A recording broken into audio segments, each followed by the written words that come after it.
जागरण। पिछले वीडियो में दोस्तों हमने जाना शक्ति जागरण के बारे में। ये सिर्फ थोड़ा सा एक इशारा था, हम जान सके कि हमारे शरीर पे क्या प्रभाव रहता है। तो दोस्तों हम जानते हैं आज शक्ति के बारे में। ये शक्ति क्या है? जब आप सारे ब्रह्मांड में देखते हो तो कुछ ना कुछ चल रहा है।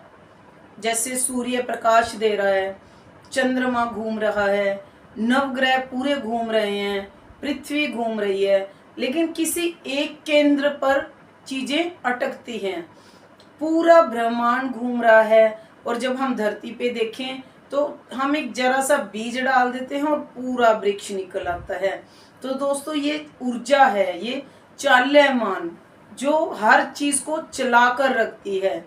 तो दोस्तों मार्कंडे जी कहते हैं, या देवी सर्वभूतेषु शक्ति रूपेण संस्थिता नमस्तस्ते नमस्तस्ते नमस्तस्ते नमो नमः। जो देवी पूरे ब्रह्मांड में शक्ति के रूप में विराजमान है, शक्ति यानी ऊर्जा, ऊर्जा के रूप में विराजमान है, उस देवी को बार बार प्रणाम है, बार बार प्रणाम है। तो दोस्तों हम जानेंगे आज इस ऊर्जा के बारे में। तो नमस्कार दोस्तों, मैं खुशी, आपका बहुत बहुत स्वागत है हमारे चैनल स्वयं की खोज में। तो दोस्तों हम बात कर रहे हैं ऊर्जा के बारे में। जब ये ऊर्जा हर जगह विराजमान है, हमारे कण कण में विराजमान है, तो हमें बड़ी हैरानी होती है कि क्या इतनी बड़ी ऊर्जा, इतनी बड़ी शक्ति हमारे शरीर में विराजमान है। हम यकीन नहीं कर सकते, छोटा सा शरीर है, इसी के भीतर हड्डियों का ढांचा है और इसमें कहाँ शक्ति। अगर हम वैज्ञानिक तौर पे चलें, किसी डॉक्टर के पास चले जाएं और डॉक्टर हमारे शरीर को चीर दे, अगर आप पूरे शरीर को खोल दो तो हमारे भीतर कहाँ है शक्ति। तो दोस्तों ये बहुत ही गहरा एक रहस्य है, परमात्मा ने हमारे भीतर छिपा दिया है। अगर किसी भी ऑपरेशन से इस शक्ति को नहीं जाना जा सकता, किसी भी यंत्र से इस शक्ति को नहीं जाना जा सकता है, तो फिर शक्ति को जाना कैसे जाए।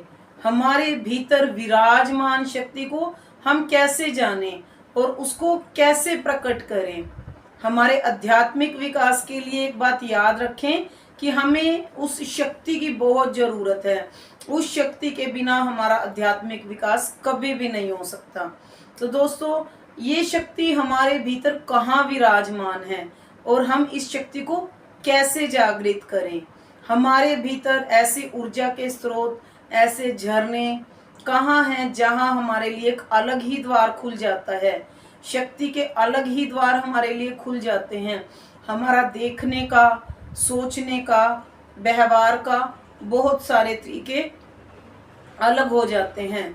तो दोस्तों इसी श्रृंखला में हम जानेंगे कि हमारे शरीर के भीतर में कहाँ शक्ति के स्रोत हैं, इस शक्ति का हम जागरण कैसे करें और इस जागरण के बाद हम इस ऊर्जा को कैसे संभालें।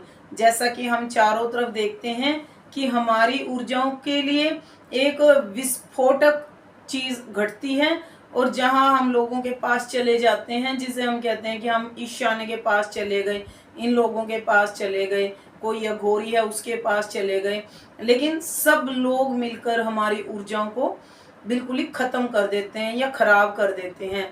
और वो जो एनर्जी हमारे भीतर खराब हुई, जो सड़ी, वो हमारे अध्यात्म के रास्ते को काट के हमें बिल्कुल पागलपन की तरफ ले जाती है। तो दोस्तों हम आने वाली वीडियोस में एक एक करके जानेंगे कि किस तरह से ये पूरी शक्ति हमारे शरीर के बीच में विराजमान है और किस तरह से हम इसको जागृत करें और किस तरह से संभालें। तो मुझे पूरा यकीन है कि जब आप इस तरह के एक्सपेरिमेंट करोगे या अपने आसपास ऐसी घटनाओं को देखोगे तो आप फौरन जान जाओगे कि हमारे भीतर में शक्ति का जागरण हो रहा है। तो आप किसी के बहकावे में ना आकर आप प्रत्यक्ष प्रमाण के साथ कह सकते हो कि ये शक्ति जागरण है।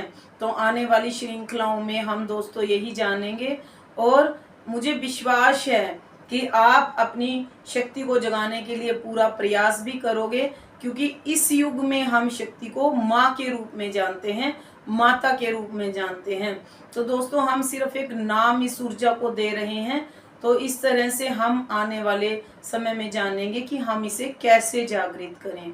तो दोस्तों मुझे सुनने के लिए आपका बहुत बहुत धन्यवाद। आपका प्यार हमें ऐसे ही मिलता रहे और आप हमारे वीडियो को लाइक जरूर कीजिए और आपके जो अनुभव हैं हमें जरूर बताएं। हमारे आप मोबाइल को, हमारे चैनल को सब्सक्राइब करें। आपका बहुत बहुत धन्यवाद।